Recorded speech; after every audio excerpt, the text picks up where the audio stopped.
Join అయ్యారా right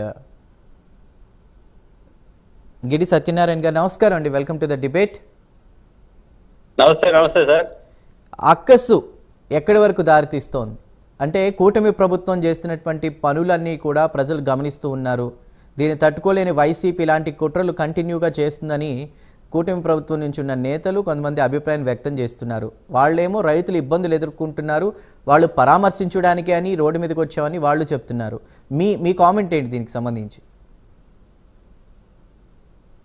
ముందుగా మీకు నమస్కారం తెలియజేస్తున్నా నమస్తే అండి చెప్పండి ఎన్డీఏ ప్రభుత్వం ఏర్పడిన తర్వాత ఈ రాష్ట్రంలో ప్రజల యొక్క సంక్షేమం రైతుల యొక్క బాగోగులు చూస్తున్నటువంటి ఏకైక ప్రభుత్వం ఎన్డీఏ ప్రభుత్వం ఈ క్రమంలో వైఎస్ఆర్సీపీ పార్టీ అధినేత ఏదైతే ఉన్నాడో జగన్మోహన్ రెడ్డి ఎన్డీఏ పార్టీ చేస్తున్నటువంటి డెవలప్మెంట్ అండ్ వెల్ఫేర్ ఇది చూసి తను భరించలేక ఏదో కార్యక్రమం చేయాలనే ఉద్దేశంతో ఒక్కొక్కటిగా స్టార్ట్ చేశారు. దాంట్లో భాగంగానే అమరావతిలో ఉన్నటువంటి లేడీస్ గురించి చాలా దారుణమైనటువంటి ప్రసారం అది. ఎందుకనంటే ఈ రాష్ట్ర రాజధానిని ఎంతో గౌరవప్రదంగా తయారు చేస్తున్నటువంటి రాజధాని ఏరియాలో వేశ్యలు ఉన్నారని సాక్షి మీడియా ద్వారా తెలియజేయటం అనేది ఈ రాష్ట్ర మహిళల్ని అగౌరవపరచడం అనేది మీకు ఆల్రెడీ తెలిసిందే. అదే క్రమంలో ఈరోజు తన ఉనికి కోల్పోతున్నాడు కాబట్టి దాన్ని కాపాడుకోవటం కోసం బంగారుపాలెంలో ఈరోజు పెట్టినటువంటి కార్యక్రమం అయితే అంతా పెయిడ్ బ్యాచ్ మీకు ఆల్రెడీ తెలిసే ఉంటుంది మీడియా వాళ్ళకి. అక్కడ జరిగినటువంటి సంఘటన ట్రాక్టర్లు ఏ విధంగా పెట్టారు అనేది వాళ్ళు కూడా ఆల్రెడీ లైన్లోకి తీసుకున్నారు. పోలీసు వాళ్ళు ఎంక్వైరీ చేసే వాళ్ళని పట్టుకోవడం కూడా జరిగింది. ఒకటి చెప్పండి అంటే అచ్చెన్నాయుడు గారు మాట్లాడుతూ ఒక సవివరంగా చెప్పారు.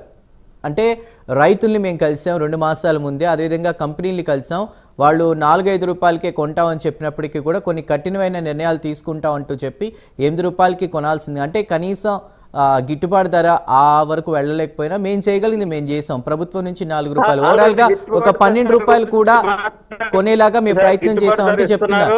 దానికి గిట్టుబాటు ధర ఇస్తూ 8 రూపాయలు నిర్ణయించడం జరిగింది. దానికి మళ్ళీ 4 రూపాయలు అదనంగా కూడా వాళ్ళు 12 రూపాయలు చేయటం. అది రైతులకి నేరుగా వెళ్తుందో లేదో కూడా డీటెయిల్స్ అన్ని కూడా చూసారని చెప్తున్నారు.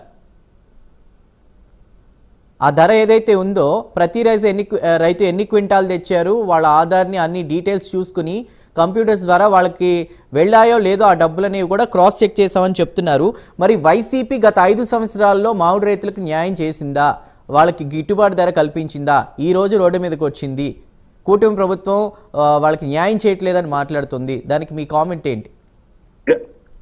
గత 5 సంవత్సరాల్లో వైఎస్ఆర్సీపీ గవర్నమెంట్ ఏదైతే ఉన్నదో అన్ని వ్యవస్థల్ని సర్వనాశనం చేసి పెట్టినటువంటి పరిస్థితి ఈరోజు రాష్ట్రంలో మీకు అందరికీ తెలిసిన విషయమే.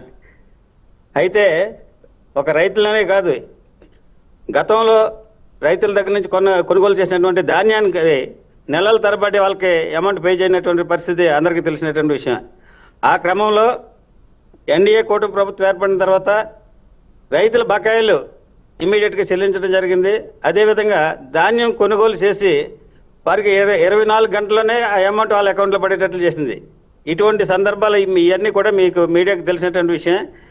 వైఎస్ఆర్సీపీ గవర్నమెంట్ ఆ కాలంలో ఏ వ్యవస్థని కూడా సరిగా న్యాయం చేయలేదని ఈ సందర్భం మీకు తెలియజేస్తున్నా. రైట్, మనం కొన్ని విజువల్స్ ఉన్నాయి చూద్దాం. అంటే అక్కడికి ఆ ట్రాక్టర్లు ఎలా వచ్చాయి, ఎప్పుడు అన్లోడ్ చేశారు, రోడ్డు మీద ఎప్పుడు పోసారు, అదేవిధంగా అక్కడ తొక్కిస్తున్నటువంటి ఆ సందర్భాల వీడియోలు కూడా చూసాం. అదేవిధంగా ఆ మామిడికాయలు తీసుకొచ్చిన ఆ ప్లేస్ని గమనిస్తే కనుక జగన్మోహన్ రెడ్డి గారు ఎక్కడికి వెళితే అక్కడ కుప్పలు తెప్పలుగా జనం వచ్చేస్తున్నారు అభిమానులు అని చెప్తున్నారు.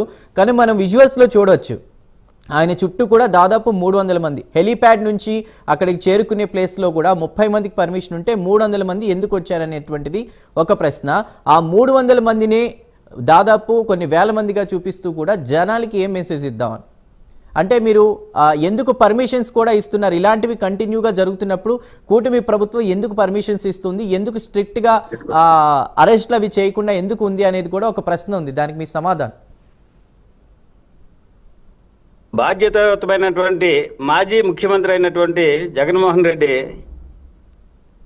ఈ రాష్ట్రంలో ఏ విధంగా పర్యటించాలి, అసలు లా అండ్ ఆర్డర్ని మనం సపోర్ట్ చేయాలా లేదా, లా అండ్ ఆర్డర్ విషయంలో మనం ఏ విధంగా ఉండాలనేది కూడా ఆయన ఆచరించకుండా అక్కడ ఉన్నటువంటి పరిస్థితులకి వ్యతిరేకించి, అంటే పర్మిషన్ ఇచ్చినటువంటి 30 మంది అయితే 300 మందిని తీసుకెళ్లి అక్కడ అరాచకం సృష్టించడం అనేది మీకు ఈ విషయంలో ఆయన యొక్క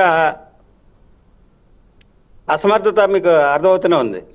రైట్ రైట్ మళ్ళీ మీతో మాట్లాడే ప్రయత్నం చేస్తాను. మిగతా గెస్ట్లు కూడా ఉన్నారు, వాళ్ళతో మాట్లాడదాం. చిన్నప్రెడ్డి గారు చెప్పండి. అంటే లా అండ్ ఆర్డర్ ఇష్యూస్ తీసుకురావడం కోసమే ఇలాంటివన్నీ కూడా జరుగుతున్నాయి. కూటమి ప్రభుత్వానికి వచ్చేటువంటి మంచి